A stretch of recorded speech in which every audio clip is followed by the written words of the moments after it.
Autre question d'enfant, comment les Maccabim ont-ils réussi à gagner la guerre contre les Romains? En vérité, c'est une question qu'on a abordée déjà pendant la période de Hanouka, mais c'est pas grave, on peut succinctement le rappeler.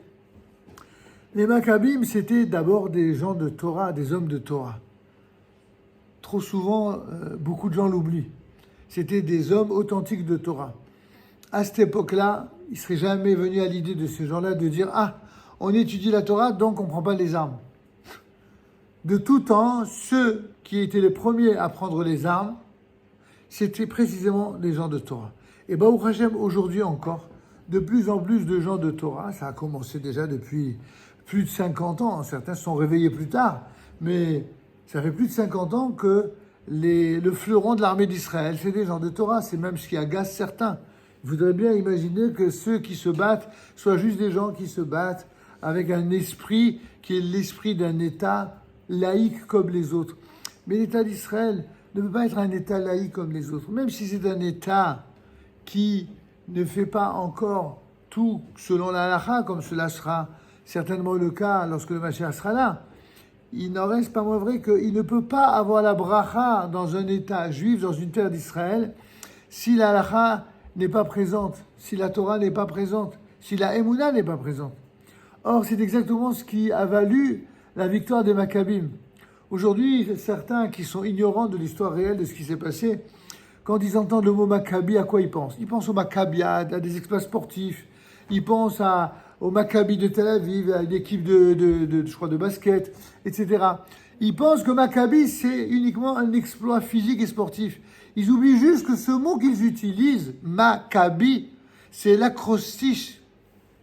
C'est-à-dire en prenant la première lettre de chaque mot, Mi Chamocha Ba'elim Adonai, qui est comme toi, éternel, parmi les Elim, certains traduisent par les hauteurs ou les dieux, ceux qui ont la foi en d'autres dieux.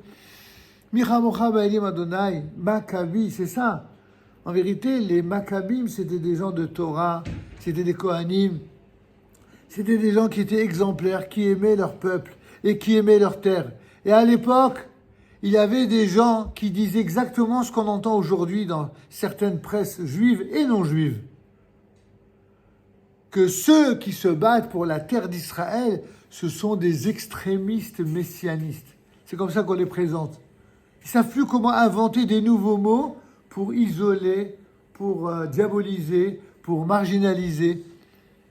Et à l'époque, imaginez s'il y avait des Maccabim aujourd'hui comme hier, qu'est-ce qu'ils diraient? Ce n'est pas du tout théorique, c'est pratique. Aujourd'hui, on a des Maccabim dans notre génération. Ce sont ceux qui habitent dans une partie de la terre d'Israël qui s'appelle Yehuda Veshomron, la Judée-Samarie.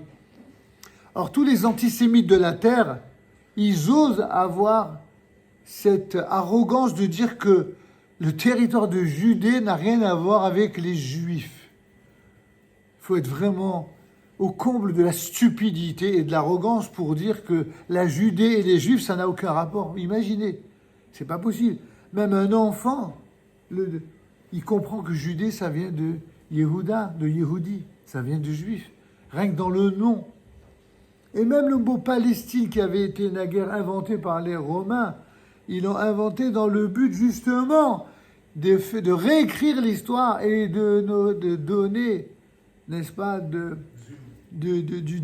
un contenu à ce bluff qu'on appelle aujourd'hui, soi-disant la Palestine, un peuple qui n'a jamais existé tel qu'il est décrit aujourd'hui. Comme je l'ai dit, je le répète chaque fois que l'occasion nous en est donnée, les Palestiniens, jusqu'en 1948, c'était les Juifs. Les musulmans n'ont jamais été appelés Palestiniens, jamais.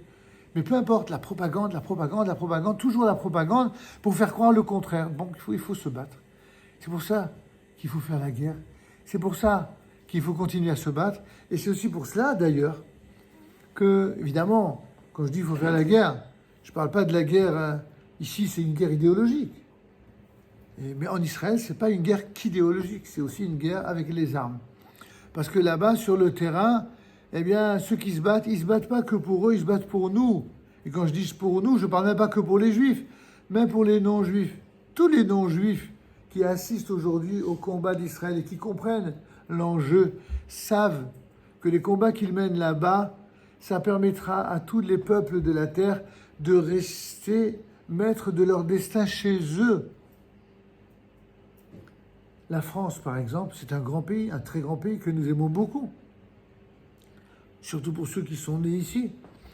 Eh bien, de la même manière qu'il faut être loyal quand on vit en Israël, il faut être loyal quand on vit en France. De la même manière que lorsque on est en Israël, qu'on soit juif, chrétien, musulman, il faut être loyal à l'État d'Israël. Ici aussi, qu'on soit juif, chrétien ou musulman, on doit être loyal à l'État français. Et celui qui n'est pas capable de faire preuve de cette loyauté, il ne doit pas rester. Il ne doit pas rester. Il doit être cohérent avec ses idées. Mais la pire des choses, c'est de rester dans un endroit et de se comporter en ennemi de l'endroit. Ceci est aussi bien vrai en Israël qu'en France ou aux États-Unis ou partout ailleurs. Chaque peuple a sa raison d'être. Chaque peuple a sa mission.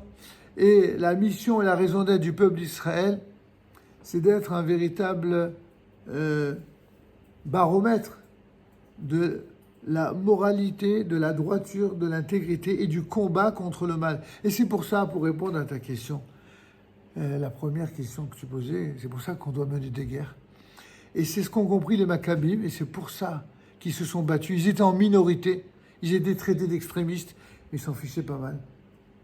On leur disait, vous vous rendez compte, vous allez nous faire mal avec les Grecs. Comme aujourd'hui, on nous dit, on va se faire mal avec les Américains, avec les Nations Unies. Mais on s'en fiche d'être mal avec les Grecs, les Nations Unies, s'ils se comportent de façon si mafieuse. Quand ils se comportent bien, alors on ne demande pas mieux de se comporter bien et surtout d'être bien avec tout le monde.